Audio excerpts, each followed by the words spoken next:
My name is Ranteja. And my name is Anel. We're interviewing him on his sport for our sports diplomacy class.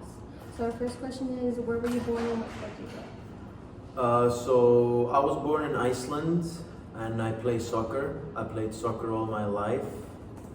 I was born in 2002. My parents actually didn't grow up in Iceland, but they came from Bosnia to Iceland. And yeah, they had me and my sister. Tell us a bit about your family and how they supported your move to the United States. Yeah, so about my family, as I said, they came to Iceland in 2000. So they were born and grew up in Bosnia. And then after the war, they decided to move to Iceland for a better life because the country was destroyed. But my mom did not want me to come here. She was very, not scared, but like, she was worried. She didn't want me to come. I was young. And yeah, I don't know, but somehow, some way I managed to convince her to let me go. But my dad was telling me to go for it. He really just wanted to get rid of me, I have a feeling. But no, in the end, they 100% supported me and yeah, helped me a lot to come here. What's a childhood memory that makes you feel most connected to your home country? It's probably all the little tournaments I had when I was younger.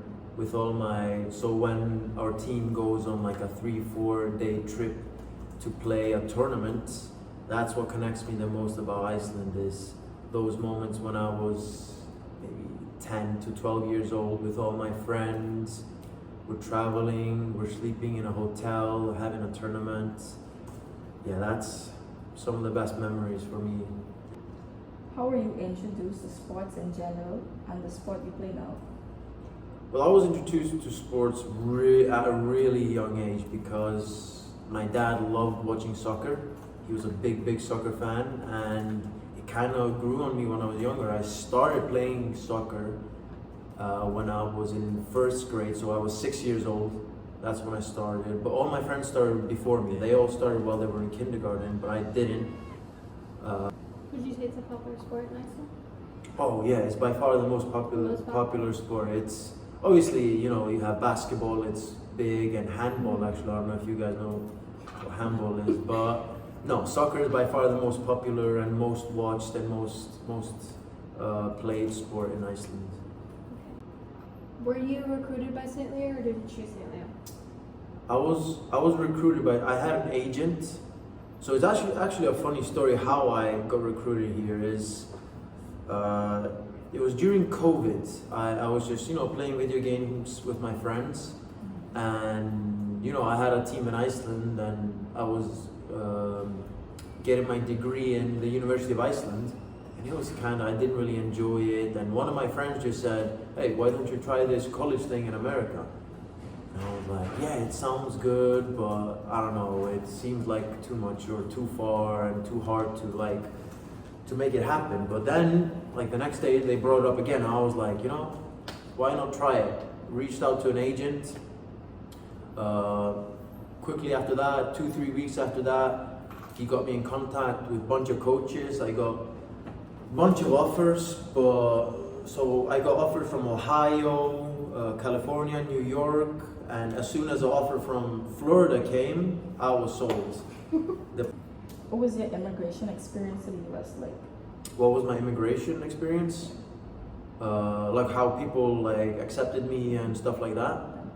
It was pretty good because, I came here in 2022, and the soccer team had a bunch of internationals.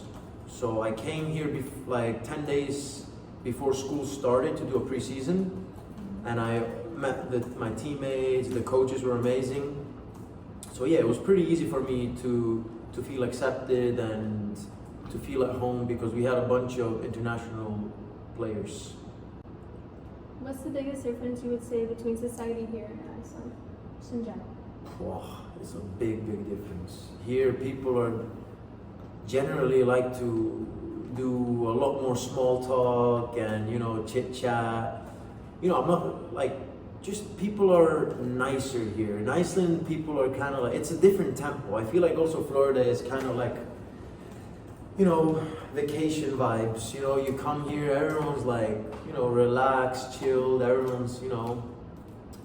Yeah, but in Iceland, everything's like so fast, everyone's just working, rushing from one place to another. It's just very different vibes. What is the hardest thing you have ever overcame living in the United States? The hardest thing I overcame? Yes.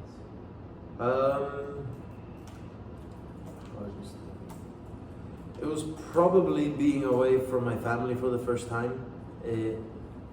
I thought it wouldn't be a problem. I thought it would be really easy, but it was a lot harder than I anticipated. Okay, so this one's kind of like a two-part one. First, we want you to talk about your student experience, like with your classes, your professors, and then your athletic experience, your coaching activities. Well, with the student part, with the school's part, the teachers have been very good to me.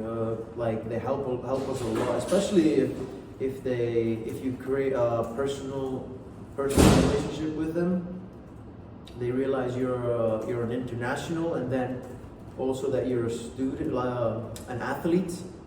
And I have a feeling they have a tendency to not make it easier, but help the international students a lot more because they understand the struggles and adapting, how hard it can be adapting to a new country. So that's something that the teachers here have been very, very good at least in my case. You know about the sports thing, the second part? How's your athletic experience going? Yeah, athletics, well, it's going really good right now, but at the start it was tough, obviously, mainly because of the weather. It's like a different sport, playing in the heat. But yeah, at the moment it's going really good. I'm finishing my third year here.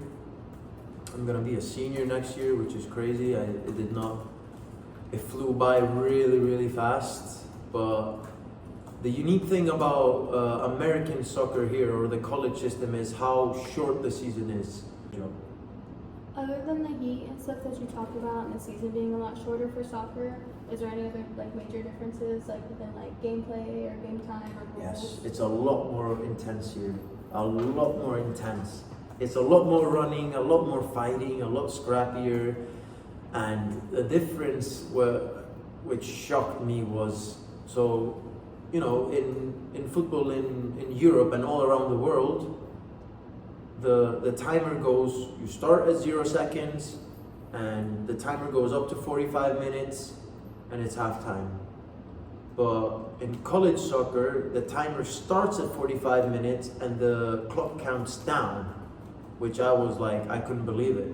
Like, it's so weird. Like, maybe you guys don't understand, but it's like when you're used to one thing and being the most normal thing in the world, and you come here and it's the totally opposite, it's a big shock. What's your major and what do you intend to do after graduation? So my major is bio. I've changed what I want to do like 20 times since I've been here. But at the moment, I want to do medical device sales. I don't know, it'll probably change 10 times more before I graduate, but yeah, at the moment, that's what I want to do. Is there anything specific that made you like want to do medical device sales, or like how did you come about? I feel like it's not something that people would typically like.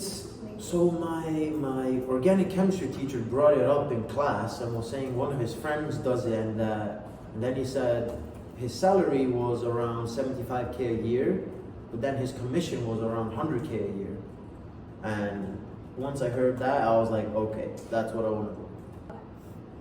Do you intend to stay involved in soccer after graduation?